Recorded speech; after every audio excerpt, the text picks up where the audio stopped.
মির্জা ফখরুল রাষ্ট্রপতি পদে ইউনূস অধ্যায়ের চরম পরিণতি। বাংলাদেশের রাজনীতি এক ঐতিহাসিক মোড়ে এসে দাঁড়িয়েছে। বঙ্গভবনের শীর্ষ পদে কি অবশেষে বসতে চলেছেন মির্জা ফখরুল ইসলাম আলমগীর? ঢাকার রাজনৈতিক অলিন্দ থেকে শুরু করে দিল্লির কূটনৈতিক মহলে এখন একই আলোচনা। একদিকে বঙ্গভবনে নির্বাচিত নতুন রাষ্ট্রপতির গমন, অন্যদিকে প্রতিবেশী দেশের পর্দার আড়ালের রাজনৈতিক দাবা খেলা, সব মিলিয়ে এক মহা নাটকীয় মোড়। রাষ্ট্রপতি পদে মির্জা ফখরুল ইসলাম আলমগীরের আশাটা কি কেবলই একটি রাজনৈতিক দলের অভ্যন্তরীণ সিদ্ধান্ত, নাকি এর পেছনে লুকিয়ে রয়েছে আঞ্চলিক ভূ রাজনীতি আর ক্ষমতার সূক্ষ্ম ভারসাম্য? কেন ইউনূস পরবর্তী রাজনৈতিক বাস্তবতায় এটি আন্তর্জাতিক মহলের কাছে এত বড় বার্তা? ঘটনা প্রবাহের দিকে নজর দেওয়া যাক। রাজধানী ঢাকার আগারগাঁওয়ের নির্বাচন ভবনে এক অভূতপূর্ব রাজনৈতিক কর্মকাণ্ড প্রত্যক্ষ করল দেশবাসী। বিএনপি মহাসচিব মির্জা ফখরুল ইসলাম আলমগীরের পক্ষে আনুষ্ঠানিকভাবে রাষ্ট্রপতি নির্বাচনের মনোনয়নপত্র জমা দেওয়া হয়েছে। মনোনয়নপত্র দাখিলের শেষ তারিখ আজ 13 আগস্ট। অনুমোদন ও যাচাই বাছাই শেষে চূড়ান্ত ভোট গ্রহণ আগামী 20 আগস্ট, অর্থাৎ আর মাত্র কয়েকটা দিন। এর মাধ্যমে বাংলাদেশ এক নতুন সাংবিধানিক রাষ্ট্রপ্রধান পেতে যাচ্ছে। কিন্তু প্রশ্ন উঠছে, হঠাৎ কেন এই পদে মির্জা ফখরুল ইসলাম আলমগীরকে বেছে নেওয়া হলো? রাষ্ট্রপতি পদে মির্জা ফখরুল ইসলাম আলমগীরের মতো একজন মূলধারার অভিজ্ঞ এবং সর্বজন গ্রাহ্য রাজনীতিককে মনোনয়ন দেওয়ার ঘটনাটি রাজনৈতিক বিশ্লেষকদের মতে অত্যন্ত দূরদর্শী সিদ্ধান্ত। কারণ এটি স্পষ্ট বার্তা দেয় যে বাংলাদেশে অন্তর্ভুক্তিমূলক ও টেকসই রাজনীতির যে আন্তর্জাতিক প্রচেষ্টা চলমান রয়েছে তা সঠিক পথে এগোচ্ছে। সুশীল সমাজের কোনো অরাজনৈতিক প্রতিনিধি বা ডক্টর মোহাম্মদ ইউনূসের মতো ব্যক্তিকে যদি আবার কোনো রাষ্ট্রীয় অবস্থানে বসানো হতো, তবে দেশের রাজনৈতিক পরিস্থিতি অন্যদিকে মোড় নিতে পারত, সৃষ্টি হতে পারত নতুন ধোঁয়াশা। চলুন এবার নজর দেওয়া যাক পর্দার পেছনের আসল কূটনৈতিক লড়াইয়ের দিকে। দক্ষিণ এশিয়ার ভূ রাজনীতিতে ঢাকাকে কেন্দ্র করে গত কয়েক সপ্তাহ ধরে যা ঘটেছে তাকে বলা চলে কূটনৈতিক স্নায়ু যুদ্ধ। কূটনৈতিক অঙ্গনে গত 7 দিন ধরে সবচেয়ে বড় দৌড়ঝাঁপ ছিল কে হচ্ছেন বাংলাদেশের পরবর্তী রাষ্ট্রপতি। এই প্রশ্নে বিশেষ করে প্রতিবেশী দেশ ভারত অত্যন্ত আগ্রাসী ও দৃশ্যমান রাজনৈতিক তৎপরতা চালিয়েছে। ভারতের কূটনৈতিক মহলের মূল লক্ষ্যই ছিল এক বিশেষ নির্দিষ্ট ব্যক্তিকে বঙ্গভবনের দৌড় থেকে যে কোনো মূল্যে থামানো। সূত্রের খবর এবং রাজনৈতিক পর্যবেক্ষকদের দাবি, ভারতের সেই ভূ রাজনৈতিক কৌশল সফল হয়েছে। দিল্লির নীতি নির্ধারকরা স্পষ্টভাবে বার্তা দিয়েছিল বাংলাদেশে তারা এই বিশেষ ব্যক্তিকে আর কোনো বড় নীতি নির্ধারণী বা সাংবিধানিক পদে দেখতে চায় না এবং ভবিষ্যতেও দেখতে দেবে না।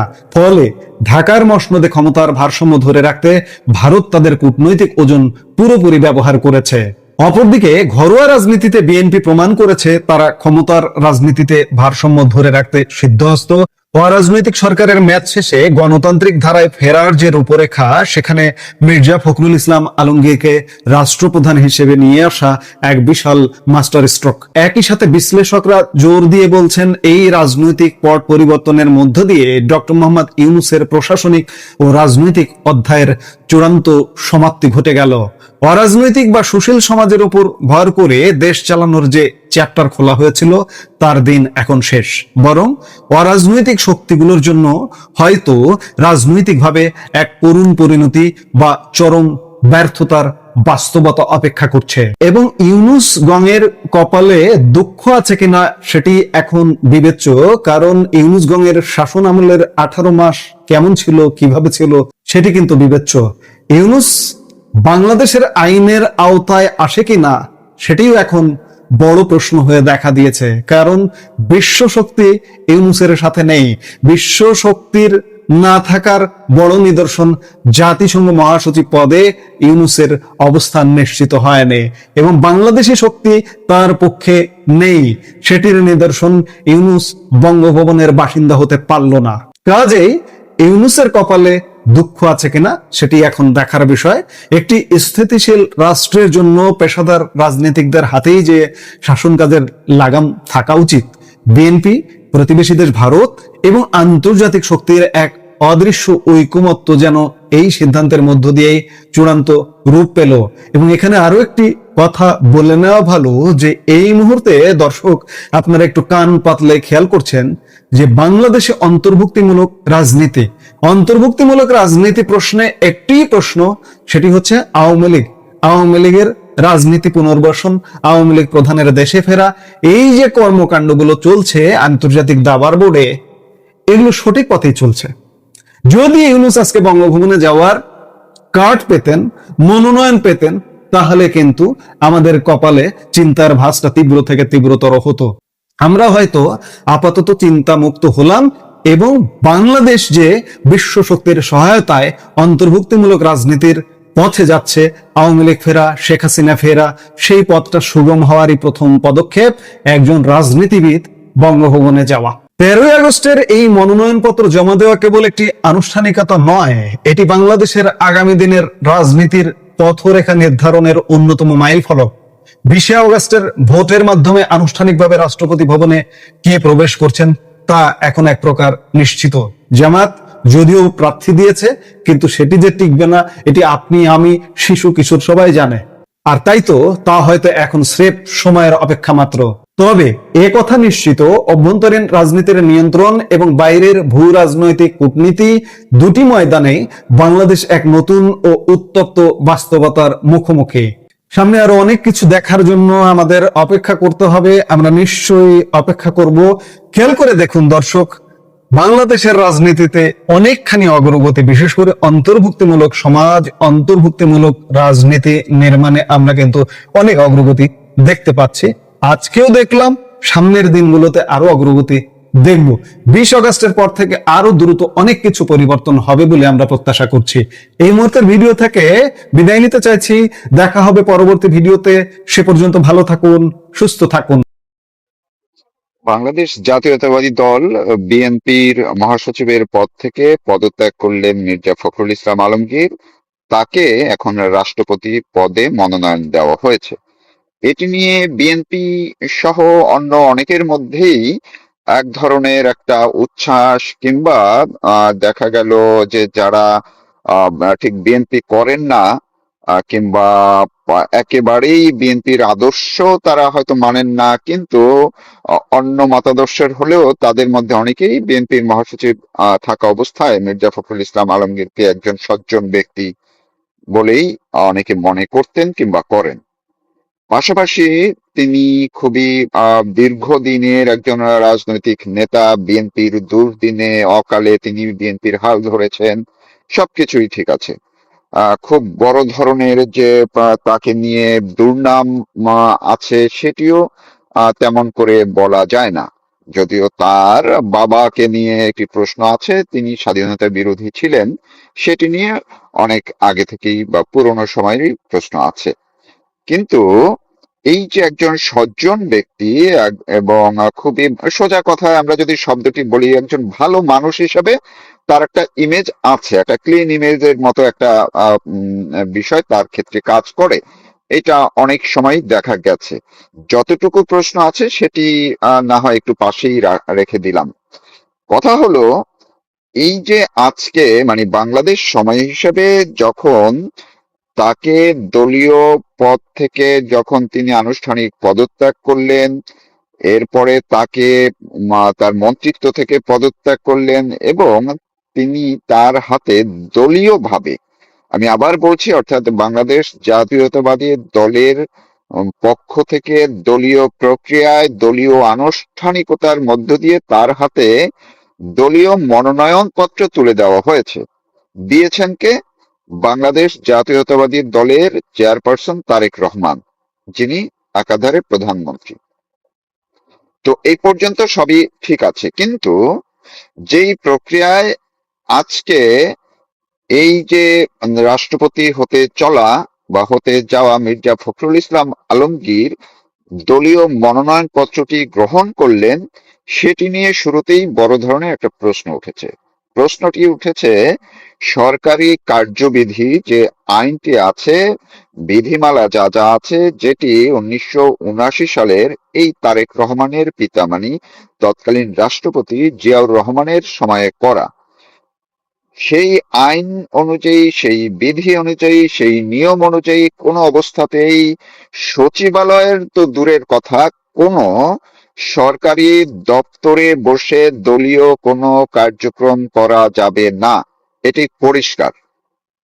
এবং দলের যারা মন্ত্রী হন, যারা দলীয় না কিন্তু আমলাতন্ত্রে যারা থাকেন, সচিব যারা থাকেন, সরকারি কর্মকর্তারা সবাই কিন্তু এটি ভালো করে জানেন, এটি নতুন কোনো বিষয় নয়। তা সত্ত্বেও এই যে দলীয় মনোনয়ন পত্র হস্তান্তরের প্রক্রিয়াটি, এটি কি করে সচিবালয়ের মতো জায়গায়, সচিবালয়ের ভিতরে প্রধানমন্ত্রীর সরকারি কার্যালয়ে বসে এটি করা হলো, এই প্রশ্নটির কি কোনো সদুত্তর আছে? যদিও দেখলাম কথিত যে বিরোধী দল বা জামায়াত ইসলামী, অর্থাৎ স্বাধীনতা বিরোধী যে দলটি, সেই জামায়াত ইসলামীর কোন একজন নেতা বা এমপি তিনি এটি নিয়ে প্রশ্ন তুলেছেন মিডিয়ার কাছে। তার এই যুক্তিটি অন্ততপক্ষে খুবই, তার এই প্রশ্নটি খুবই যৌক্তিক। কিন্তু আমার প্রশ্নটি হলো যে তারেক রহমান না হয় জীবনে প্রথমবার প্রধানমন্ত্রী হয়েছেন, জীবনে প্রথমবার এমপি হয়েছেন, তিনি হয়তো সরকারি নিয়ম নীতি বিধিমালা এতটা জানেন না, কিন্তু মির্জা ফখরুল ইসলাম আলমগীর তিনি দীর্ঘদিন মন্ত্রী ছিলেন, তিনি প্রশাসনেরও দায়িত্ব পালন করেছেন। এছাড়াও যারা আরো বেশ কয়েকজন মন্ত্রী সেখানে উপস্থিত ছিলেন, পাশাপাশি প্রধানমন্ত্রীর কার্যালয়ের যারা সচিব আছেন, যারা সরকারি কর্মকর্তারা আছেন, তারা কি কেউ তারেক রহমানকে এই কথাটি বুঝাতে সক্ষম হননি, নাকি বুঝাননি যে এটি কোন অবস্থাতেই এখানে করা ঠিক হবে না, এটি নিয়ে প্রশ্ন উঠবে? মির্জা ফখরুল ইসলাম আলমগীর খুব ভালো করেই এই আইনটি জানেন, এই বিধিটি জানেন। তিনিও তো বলবেন যে এটি, এই যে দলীয় মনোনয়ন হস্তান্তর প্রক্রিয়া আনুষ্ঠানিকতা, এটি একেবারেই দলীয় একটি কার্যক্রম। এই জন্য তার দলীয় কার্যালয় ব্যবহার করা যেত, এই জন্য তার বাসা ব্যবহার করা যেত, এই জন্য তিনি সংসদ সচিবালয় যেটি আছে, প্রধানমন্ত্রীর দপ্তর কিংবা সরকার দলীয় যে যেই দপ্তরটি আছে নির্ধারিত, সেইখানেই সাধারণত এটি হয়ে থাকে। তো সেই জায়গাটিতে করলে অসুবিধাটা কি ছিল, সমস্যাটা কি ছিল? কেন এই এই সরকারি দপ্তরের মধ্যে এসে, সচিবালয়ের ভিতরে এসে একেবারে দলীয় কার্যক্রম করতে হলো? এই প্রশ্নটি যদি এখন সাধারণ মানুষের মধ্যে বা অন্য কেউ যদি তোলেন, কিংবা এর দেখা দেখি অন্য কোনো মন্ত্রী তার এলাকার দলীয় নেতা কর্মীদের নিয়ে বিএনপির একটা বৈঠক করেন, সেটি কি তখন খণ্ডন করা যাবে? অন্যায় হবে? কারণ উদাহরণ তো তৈরি করে দিলেন তারেক রহমান, উদাহরণ তো তৈরি করে দিলেন রাষ্ট্রপতির চেয়ারে যিনি পা বাড়াচ্ছেন সেই মির্জা ফখরুল ইসলাম আলমগীর, যে এটি তারা করলেন।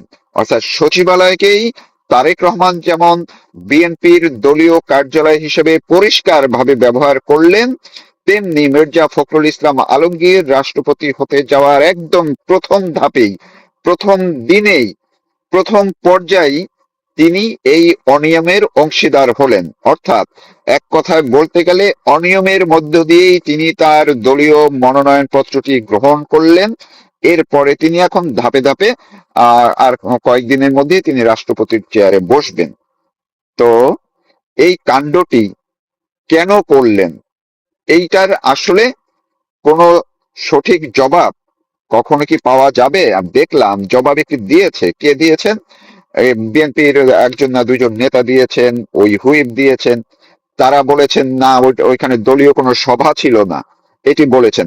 গয়েশ্বর রায় বলেছেন, একজন জাদ্রেল রাজনীতিবিদ, তিনি বলেছেন ওটা নাকি দলীয় কোনো সভা ছিল না। দলীয় সভা যদি না থাকে, দলীয় কার্যক্রম, দলীয় মনোনয়নপত্র হস্তান্তর হলো, এইটার চেয়ে দলীয় কার্যক্রম আর বড় কি থাকতে পারে? তিনি এটি কেন বললেন না যে হ্যাঁ আমরা এটা সংসদ ভবনে করতে পারতাম, আমরা এটা দলীয় দপ্তরে করতে পারতাম, দলের যে প্রধানমন্ত্রীর কার্যালয় বা চেয়ারপারসনের কার্যালয় সেখানে করতে পারতাম? কেন তারা সেটা, সেখানে কি এখনো কি আওয়ামী লীগ গিয়ে বা নয়াপল্টনের বিএনপির কেন্দ্রীয় কার্যালয়ে বাধা দিচ্ছে, নাকি তারেক রহমানের গুলশানের কার্যালয়ে কেউ বাধা দিচ্ছে? নাকি সংসদের ভিতরে সরকারি দলের যে দপ্তর আছে, যে লবি আছে, সেটাকে বাধা দিয়েছে? কেন তারা এই প্রশ্নটি তোলার সুযোগ আমাদেরকে দিলেন, মানুষকে দিলেন? বাংলাদেশের কোন গণমাধ্যমে এটি নিয়ে জানি না, আমি অপেক্ষায় থাকবো আগামীকালকে কেউ কোনো প্রশ্ন নিজেরা তুলেছে কিনা। দেখেছি প্রথম আলো না কারা আরো কে কে ওই যে জামাতের এমপি যেটা বলেছে, এর প্রেক্ষিতে বিএনপির যে আহ, বক্তব্য, ওই মনির বরগুনার যিনি হুইপ, তার বক্তব্য সেটি ছাপিয়েছে। কিন্তু গণমাধ্যমেরও তো এটি একটি বড় দায় এবং দায়িত্ব যে অবশ্যই এটি প্রশ্ন করা, প্রশ্ন তোলা, যে কেন তারেক রহমান এই কাণ্ডটি করলেন, কেন মির্জা ফখরুল ইসলাম আলমগীর প্রথম দিনই এই অনিয়মের মধ্য দিয়ে তার নতুন একটি পদের যাত্রা শুরু করলেন। ধন্যবাদ সবাই।